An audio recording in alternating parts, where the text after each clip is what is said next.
Today in this video we're going to talk about a question that has been asked multiple times to me by many people who are new at swimming. That question is how to conquer or overcome your fear of the water or drowning. Let me give you some history about my fear of the water, because I started off not as a natural. When I first started out, my mom enrolled me in swimming lessons when I was a little kid, and I remember that first day at the pool. It was terrifying for me, and it wasn't any better when I met my swimming teacher. She was a total bitch. First thing she did to me was this. She did this. She took her hand on top of my head and she did this. After that experience, I avoided the water for many years, or I was afraid of it for many years, because from the beginning it was not a pleasant experience. It was not a fun time. It was torture. If you are a swimming teacher, never do that to your student, okay? That is a good example. So it took me many years to overcome my fear of the water, and a lot of trial and error, and I'm going to give you some tips and tricks in this video of what worked for me and what worked for my students, and helping them overcome their fear of the water. And this video will help you out, hopefully, in your endeavor. Okay, so let's talk about the first thing. Obviously, in order to practice swimming, you need a controlled environment. Okay, so that's the first thing. Okay, so never practice in the beach. I know some of you are saying like, but I'm on vacation, I'm at a beach resort, I want to practice in the water. Well, fresh open water or ocean water is not a controlled environment. There's so many external factors that you cannot control. So for example, the weather, the marine life. So if there's something in the water, there's rocks and sharp things on the ground that you're not aware of. The water's muddy. There's a lot of just debris and shit floating around. Don't deal with any of that, okay? Avoid all of that. Be in a controlled environment. And this is a controlled environment, okay? Find a pool. Every community has a community center pool. Go to your local community center and practice in your community center pool, okay? Or a pool like this, okay? Just a basic controlled environment. Second tip is to practice at a slow peak time. Right now, you notice that I'm the only one in this pool right now because I came at a specific time. I came at lunchtime because nobody uses the pool during lunch. Everyone's out and about grabbing their lunches. I practice during lunchtime because I know nobody will be here during this time. Aside from lunchtime, I know some of you're at work, you're far away from a pool, you can't make it to a pool during lunchtime.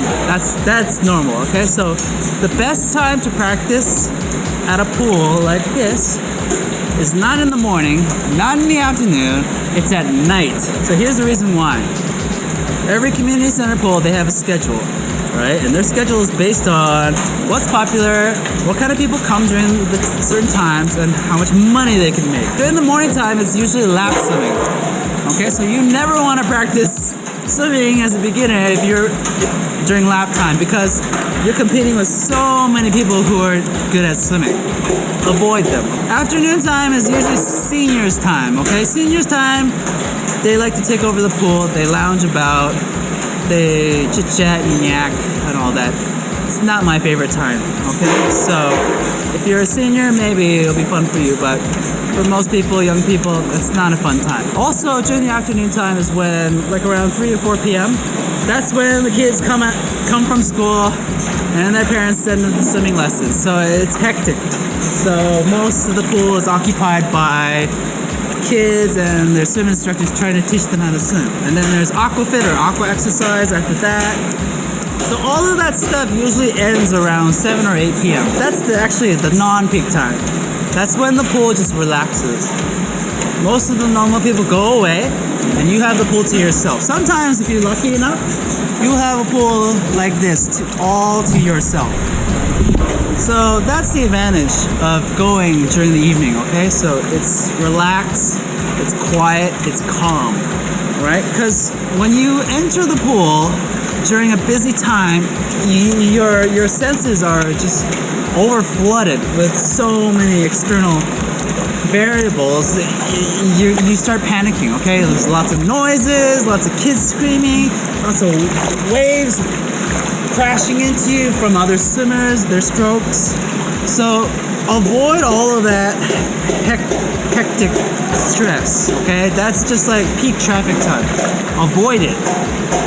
Go when it's quiet. The third tip is to be comfortable grabbing onto something, okay? And the two things that you want to be familiar with is the wall and a kickboard, okay? The wall, you want to make sure that you have a grasp on, okay? So whatever you grab onto, whether it's a kickboard or a wall, you want to have that assurance that it's always going to be there for you. When you're swimming, you want to make sure that every time you take a break, you grab the wall. That is your best friend, the wall. If you're not near a wall, if you're like in the middle of the pool, you want to be holding on to a kickboard, which I don't have right now, unfortunately. But every community center pool has a kickboard. Don't use a noodle, it's too flimsy, throw it away, it won't hold you, okay? Don't use a marshmallow, too small, flimsy, throw it away. Kickboard is always firm, solid. Lifeguards use it, day watchers use it. Use it, it's your friend, okay? Or you will lose it. Use the kickboard as your flotation device, okay? Don't wear a life jacket, that's gonna do all the work for you. Throw that away. The kickboard is your friend, your best friend, all right? You push down on it, it pushes back up. It keeps you afloat wherever you are. So the kickboard and the wall will be your two best friends. Fourth bit of advice I'm gonna give you is to practice at the shallow end of the pool. Duh! I know most people think that, okay, I want to advance to the deep end. I want to start swimming, but everybody has to crawl in the beginning. Don't be afraid to use the shallow end of the pool. So I'm standing right now. There's the wall, the kickboard, and the floor. Those are your three best friends. So rely on them. When you practice a routine, so you go practice like 3-4 times a day, 3-4 times a week.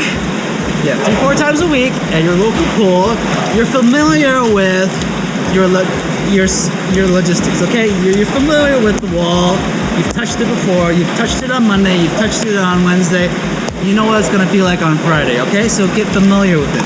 Grab onto it, touch it, hug it, love it.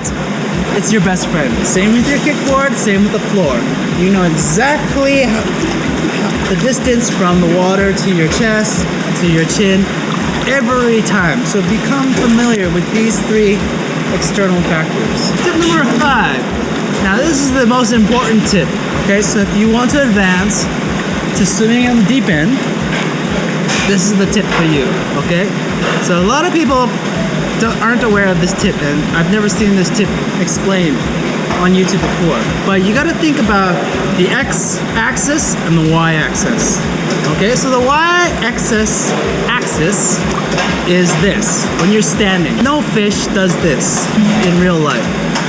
Every fish, every marine animal you see swimming on this planet is on its x-axis. And that's what you gotta be familiar with. When you're in shallow water, yes, you're usually in this position, standing. But when you're swimming, this is the normal position.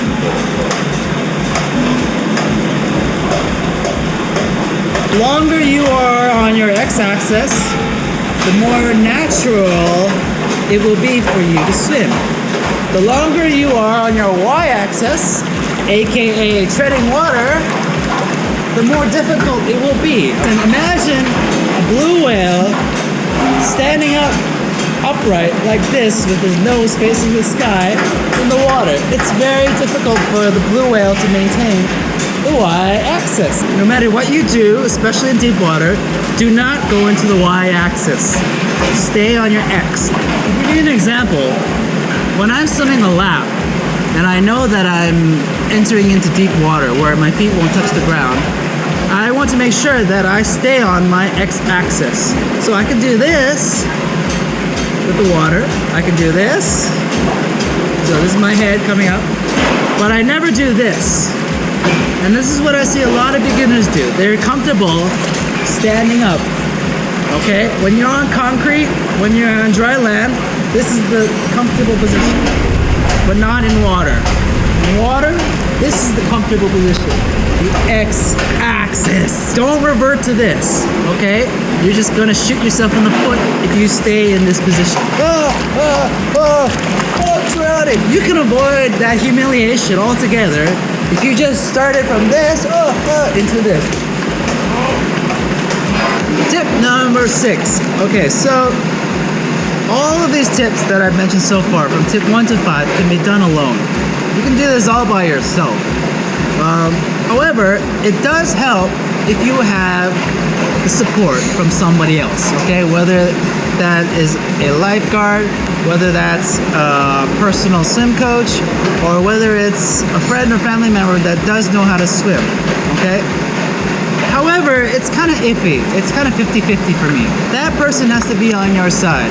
And sometimes students hire the wrong instructor, or they recruit the wrong friend or family member for the job. Sometimes I hear stories like, oh, my big brother knows how to swim and he tried to teach me, but it didn't work out. He just said, do this and this, but I don't understand. He can't explain.